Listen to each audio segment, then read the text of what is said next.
भूमि संसाधन से क्या समझते हैं? भूमि उपयोग में परिवर्तन का पारिस्थितिकी पर क्या प्रभाव पड़ता है?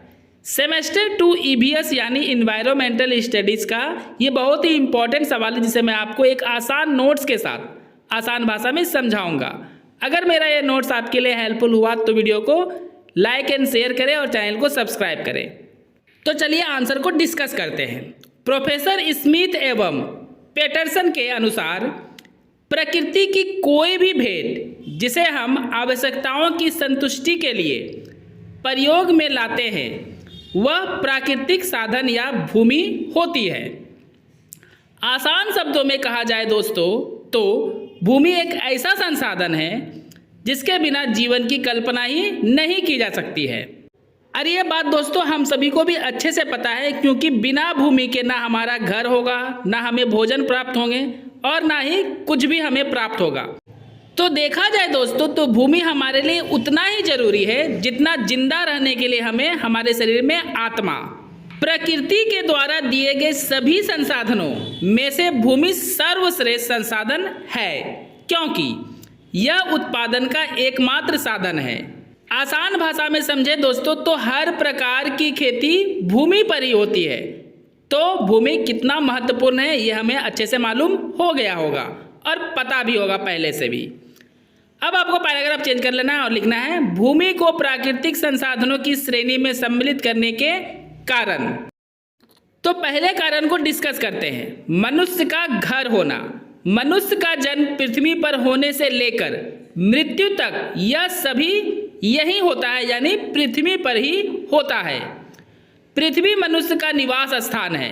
सिर्फ मनुष्य का ही नहीं बल्कि सभी जीव जंतुओं का निवास स्थान पृथ्वी ही है दोस्तों। जैसे जैसे मनुष्य का बौद्धिक विकास हुआ यानी मनुष्य को ज्ञान हुआ, वैसे वैसे भूमि का परिवर्तन करने लगे। मतलब दोस्तों ज्ञान आने के बाद मनुष्य भूमि का उपयोग अपने अपने अनुसार करने लगे। दूसरे पॉइंट को डिस्कस करते हैं। पृथ्वी के धरातल पर होने वाले परिवर्तन।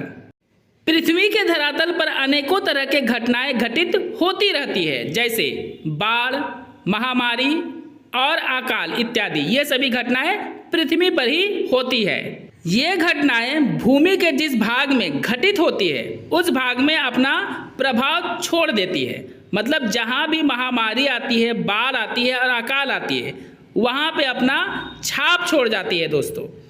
मानव के जीवन में तथा राजनीतिक, आर्थिक इत्यादि में भी प्रभाव देखा जा सकता है। मतलब भूमि का प्रभाव हर एक क्षेत्र में देखने को मिलता है। तीसरे पॉइंट को डिस्कस करते हैं और वो है कच्चे माल का स्रोत। भूमि कच्चे माल की उपलब्धि का एकमात्र स्रोत होता है, क्योंकि हर प्रकार की खेती भूमि पर ही होती है। संपूर्ण कच्चे माल का निर्माण भूमि से ही होता है। कच्चे माल की आपूर्ति पर ही औद्योगिकरण का विकास एवं आत्मनिर्भरता निर्भर करती है। ऐसा इसलिए दोस्तों क्योंकि उद्योग को चलाने के लिए कच्चा माल चाहिए ही। जैसे अगर चीनी बनाना है तो उसके लिए गन्ने के रूप में कच्चा माल चाहिए और गन्ना का उत्पादन भूमि पर ही होता है। तो हर प्रकार का उद्योग भूमि पर ही आश्रित होती है। आई होप आपको तीनों पॉइंट अच्छे से क्लियर हो गए होंगे। तो चलिए चौथे पॉइंट को डिस्कस करते हैं और वो है संसाधनों की उपलब्धि एवं पूर्ति का स्रोत होना। मनुष्य के लिए जितने भी संसाधन उपलब्ध है वे सभी पृथ्वी पर ही है। मतलब पृथ्वी के अलावे हमें कहीं भी संसाधन प्राप्त नहीं हो सकता है। भूमि भी एक संसाधन ही है जो सबसे महत्वपूर्ण है। इस संसाधन के बिना जीवन की कल्पना भी नहीं की जा सकती, जो कि ऑलरेडी हम लोग डिस्कस कर चुके हैं और ये बात हम लोग अच्छे से जानते भी हैं। बढ़ती हुई जनसंख्या का भरण पोषण पृथ्वी ही करती है, क्योंकि दोस्तों भरण पोषण के लिए अनाज चाहिए और अनाज का उत्पादन कहाँ होता है आपको अच्छे से पता है। दोस्तों मेरा यह नोट्स अगर आपके लिए हेल्पफुल हुआ है तो मेरे चैनल को सब्सक्राइब करें, वीडियो को अधिक से अधिक लाइक एंड शेयर करें। अब आपको पैराग्राफ चेंज कर लेना है और लिखना है संक्षेप में भूमि संसाधन एक प्राकृतिक संसाधन है। यह संसाधन सभी संसाधनों में सबसे महत्वपूर्ण एवं इसके बिना जीवन की कोई कल्पना भी नहीं कर सकता है। हमारा जन्म से लेकर मृत्यु तक इसी पर निर्भर है। मतलब जन्म भी लेना पृथ्वी पर है और मरना भी पृथ्वी पर ही है। अन्य प्रकार के जितने भी संसाधन हैं वह हमें पृथ्वी ही प्रदान करती है।